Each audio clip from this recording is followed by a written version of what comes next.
Welcome to this video walkthrough of Biblearc, where we'll look at phrasing and how you can use phrasing to dig deeper into scripture, as well as what are the main features to get you started.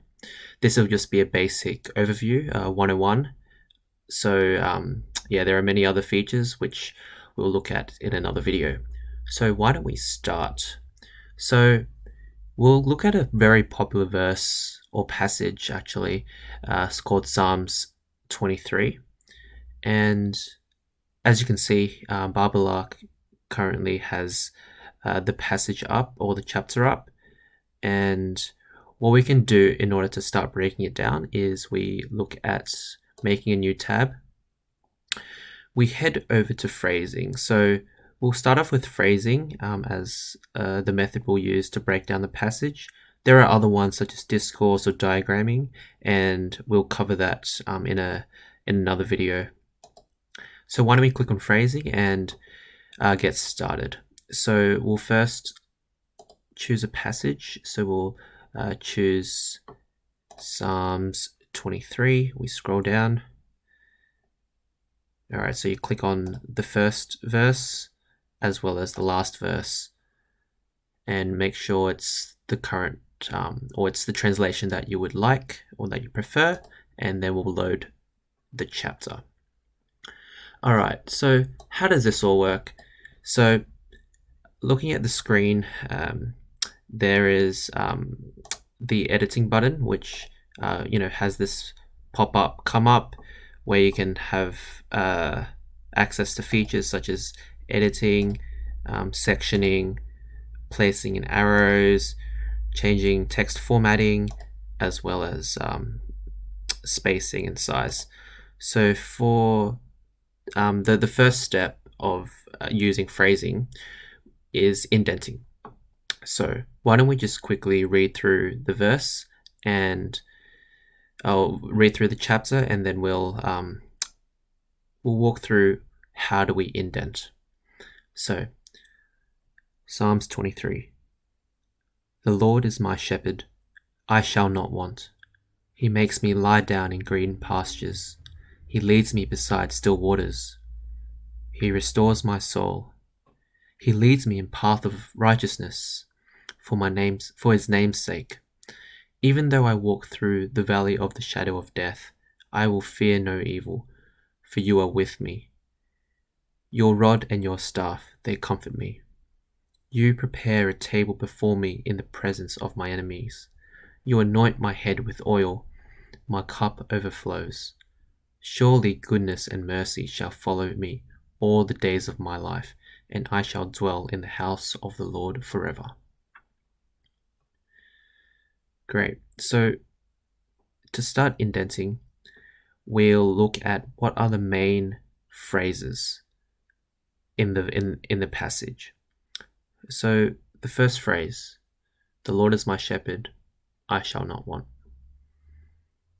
We'll split it up there, as these are two separate sentences. Next, he makes me lie down in green pastures. That's another cutoff we can have for a main phrase or main sentence. Next, he leads me beside still waters. That's already done. Next, he restores my soul. We'll section it there. He leads me in paths of righteousness. So for this one,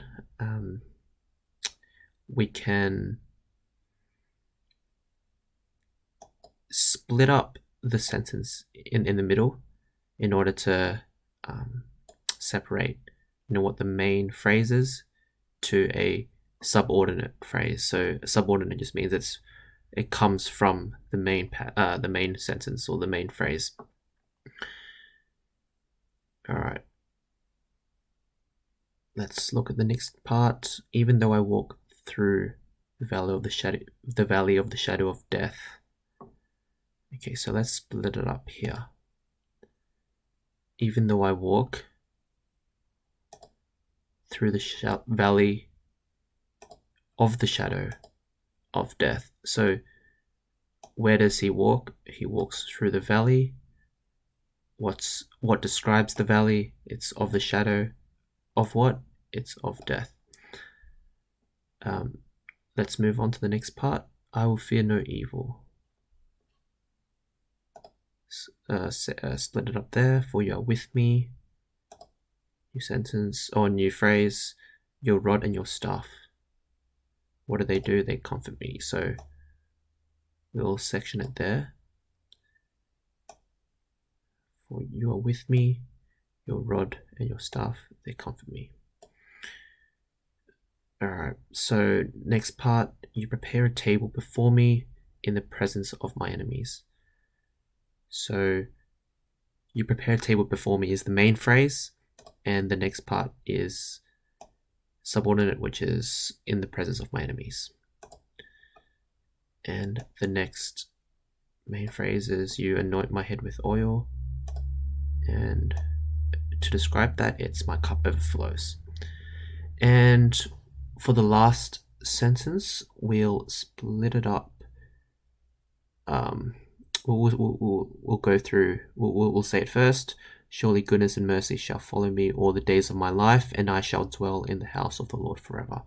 Surely goodness and mercy follow me. So we'll split it up there, because goodness and mercy shall follow me when?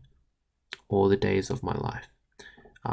Actually, this is a good little feature you can remember. You can shift over the bar if you need more space. All the days of my life, and I shall dwell in the house. That's another phrase, and to describe that phrase, so a subordinate phrase of the subordinate phrase is describing the house, which is it's the house of the Lord forever. All right, so now since we have the main indenting done, we'll look at the second part of indenting, which is indenting within lines. So indenting within lines is used in order to move over certain words within that phrase. So let's say, for example, he makes me lie down in green pastures. If we want to separate the place or the object to the verb, we'll click on the separator, or we'll click on the middle to separate those two. So that's an example. He leads me beside still waters. He restores what? The object is my soul. He leads me what? In paths of righteousness. Why don't I just... so to select multiple phrases, you can just press Shift and select the last one. We can shift it over. Great. Okay, so now we've gone through indenting within lines. Great. Now, why don't we look at using arrows to help visualize and connect these sentences together?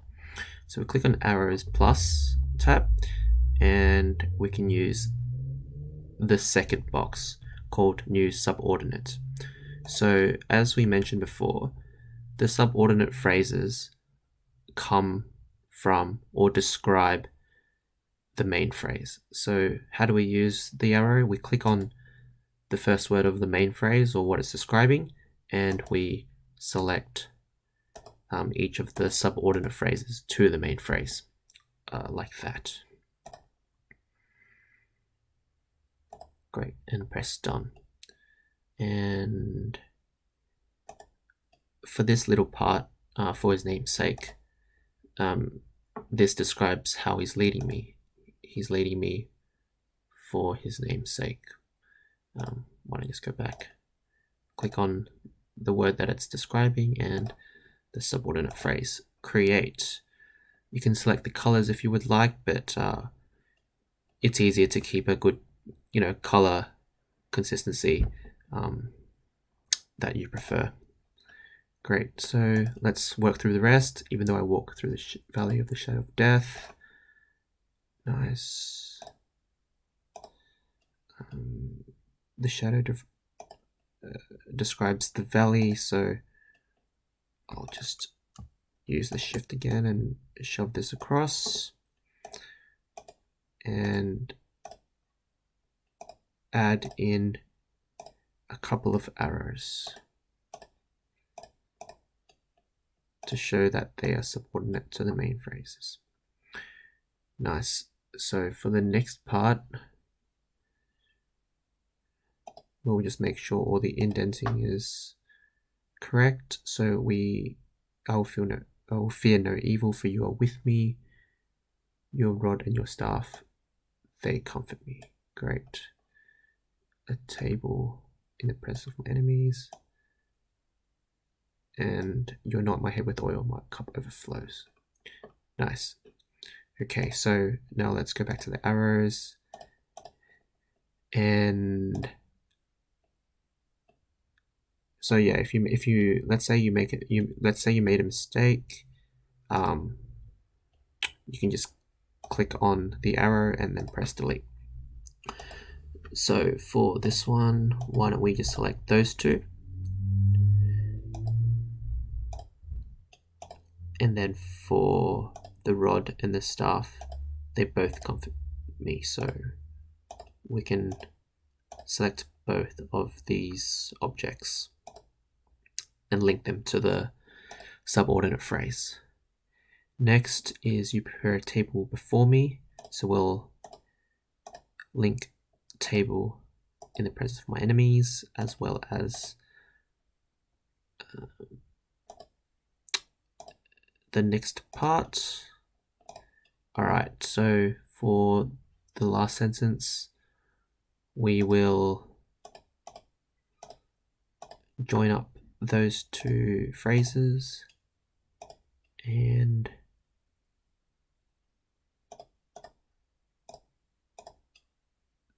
the house is described by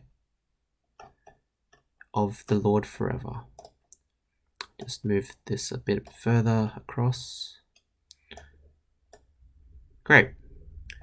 So we've done that part of the arrows. Now, of course, we can just leave it there because for time's sake, and this is for the main, it covers some of the main features of arrows and indenting. Now when you close the editing box, we can see that it is structured in a way where we can visually and quickly understand what the flow and connections are in this passage. So let's read it one more time, read this passage, and let's see if we can grasp and delight in this word even more. So the Lord is my shepherd, I shall not want. He makes me lie down, where? In green pastures. He leads me beside, where? Still waters. He restores, what? He restores my soul. He leads me. Where does he lead me in? In paths of righteousness. And what is the whole reason he leads me is for his name's sake.